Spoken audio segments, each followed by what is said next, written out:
One of the worst advice I've heard is that slow practice will make you play fast, which is absolutely not true. Slow practice will make you play accurately in a slow speed. And then you need to figure out how to put that into a fast tempo. And the other one is about metronomes, and that you should practice with a metronome all the time. And in order to improve your speed and tempo, all you have to do is to gradually make the metronome faster and faster. But honestly, for me, that's just a recipe for an anxiety attack. Because how could that clicking device possibly affect how fast my fingers switch positions? So today we're talking about all the different practice modes that I use as a professional musician. And these are the same practice modes and methods that I teach during my private lessons to my students. And unfortunately, you need to master all of them to get the most out of your practice sessions. Yeah, let's jump into it. I think you need to be able to play, and therefore you need to practice every piece in 3 different tempos. First of all, you need to practice slowly, of course, because that's gonna improve your accuracy. This is a tempo in which you're going to learn where exactly to put your fingers and how to arrive there, how to connect certain notes in the smoothest, simplest way possible. This is how you develop your deepest knowledge about the piece, both musically and technically. Now, there's one common problem with guitarists, at least this thing comes up on my lessons all the time, is that people think they're playing slowly, but in reality they are playing like in a moderate speed. So it's really hard to be able to tell what's the right slow tempo. And the way I usually approach this is by asking myself, what's a tempo in which I can control all my movements, all the changes, all the shifts, all the fingerings, and every single little thing about this piece. And that usually helps me to come up with a tempo, a slow tempo that seems right to me, but then I start playing that tempo, and if I start making mistakes, if I keep making mistakes over and over again, quite frequently, that's a pretty strong indicator that I'm still going too fast. If you are making mistakes, that means that the tempo in which you are practicing is too fast to control your movements, so you need to go even slower. Now, the next speed you need to master is obviously the real final tempo of the piece you want to play, right? You have to practice the actual tempo in order to master it. And this is the tempo which most people choose to work with. But just please keep in mind that no matter how much you want this tempo, there are lots of other things you need to practice other than this. And the final tempo I recommend you to practice in is actually over the final speed, this over the final tempo of the piece you want to learn, because you need to develop a certain headroom to be able to play the piece really well and with confidence. Because think about this, if you want to perform a piece and you always practice it up to 80 beats per minute, and then you try to perform it at 80 beats per minute at the event, you're gonna be nervous, you're gonna be stressed. So if you don't have that headroom, it's more likely that you're going to make lots of mistakes, or at least you're going to feel a lot less confidence. Learning to play a piece faster than how you actually want to perform it is a very old method among musicians. Now, the next category, kind of, what I want to talk about is how to practice in parts. So the first thing I want to talk about is practicing in teeny tiny, very small chunks. So just taking 1 or 2 notes at a time and just focus a spotlight on them, on those problems.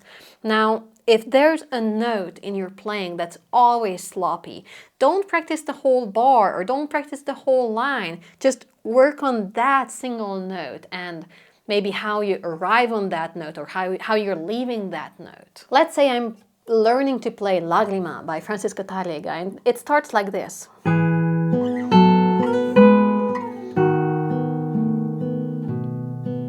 And let's assume I have some sort of trouble switching from here to here. Maybe I end up always here. I don't know, just some silly mistake. I keep making a silly mistake there. And what most people do in this case is that every time they make that mistake, they jump back to the beginning of the bar. But actually, you don't really need, you're just wasting so much time on practicing the beginning of the bar, which you can already play correctly. You need to check that one chord. Where is that chord? So you make sure that, okay, it's not here, it's here. And then you start practicing it from one note before. So from here, and work on that teeny tiny segment. And once you feel like, okay, I'm confident about this, maybe add one chord after, one note or chord after the problematic part, and then gradually build up the whole section, the whole bar. This is the kind of laser focus in practice that separates professional musicians from hobby players or amateurs. Now, the next kind of partial practice I like to do is to practice one single phrase from the beginning of it until the end. And this is great because it helps me develop a sense of structure within that single phrase. So it's gonna help me improve my sense of direction. It's gonna help me to develop a dynamic direction in the piece, improve my voicing skills. It's gonna help me to see the notes and the chords in context, but still focus on just a small section of a piece. So jumping back to the previous example, this phrasing practice would be something like,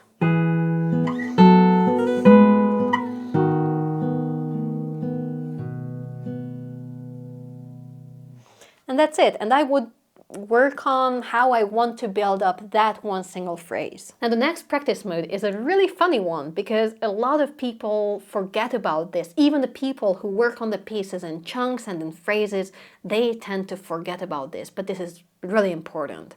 And it's to work on the transitions. Now, what do I mean by transitions? I mean transitions between phrases, for example, how you get from the end of the previous phrase to the beginning of the next phrase. If you always practice phrase to phrase, you never work on how you're going to connect them. It's the same with bar lines. Lots of people always practice from the beginning of a bar until the end of the next bar, or I don't know, just later on. They just stop at a bar line.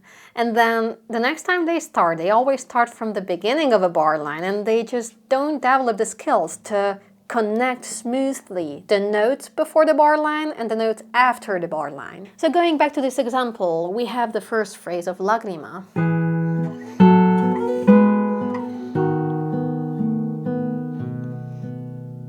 And if I stop working until this point, and if I never work on how to connect this chord to this new phrase, it's always going to be sloppy, or it's always going to sound a bit empty. So the simplest way to work on the transitions is to just play the last notes or chord of the previous section,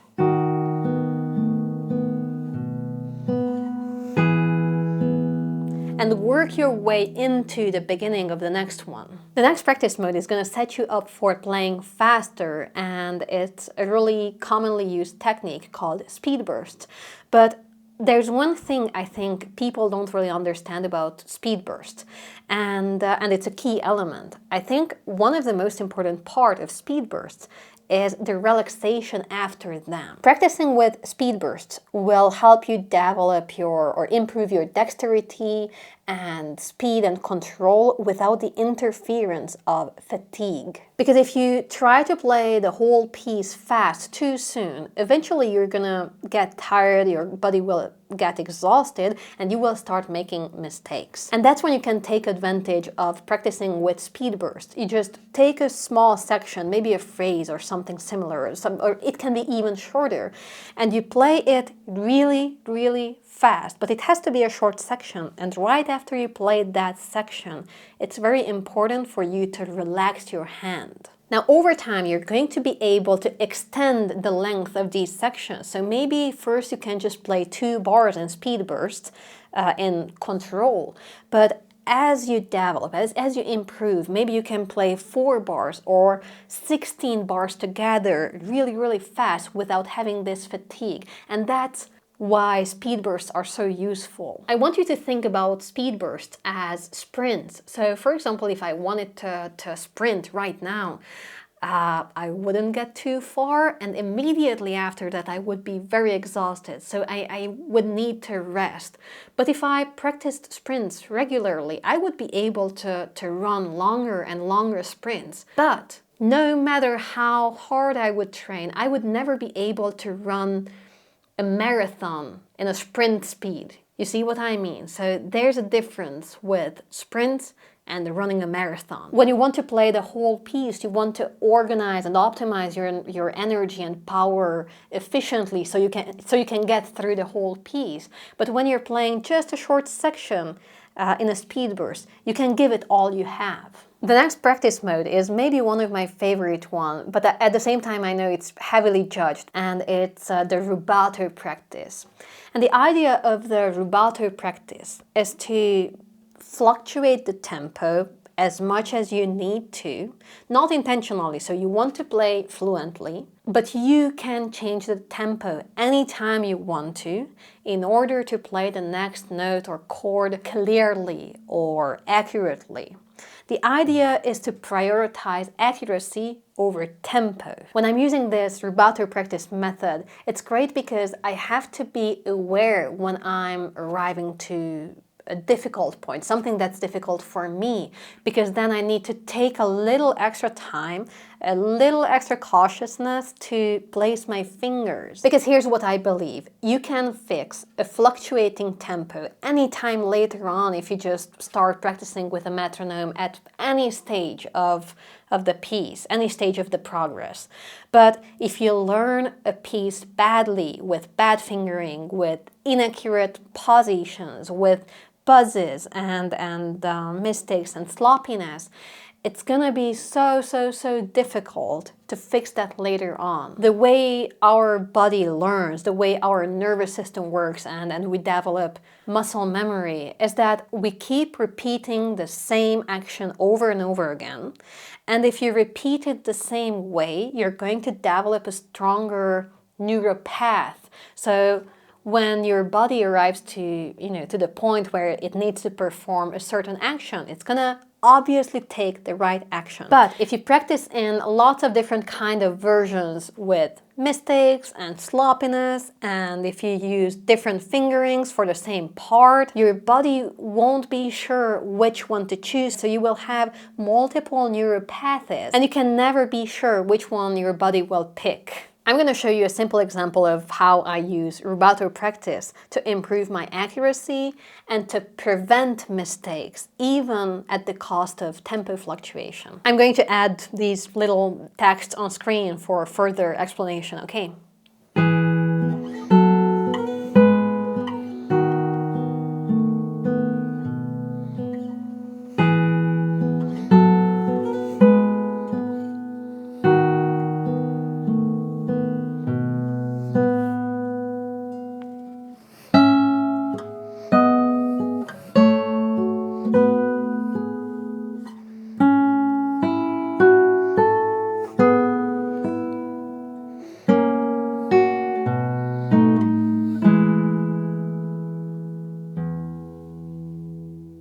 Okay, maybe this was a little bit exaggerated and I don't actually struggle to play this piece, but I hope you get my point. And since I mentioned exaggeration, I wanted to talk a little bit about exaggerated practice as well, because this can help you to get comfortable with bolder dynamics and to add more sudden changes, especially if your natural instinct is to play a little bit more flat and with very little dynamic changes. So the next time you practice, maybe play just a phrase and see what's the biggest contrast you can make between the different sections, what's the biggest dynamic improvement you can do, what's the biggest crescendo, what's the quietest, what's the loudest. You have endless possibilities. But if you never explore the ends, the two ends of your spectrum, if you never explore the limits of your instrument, you will never know how wide your palettes actually are,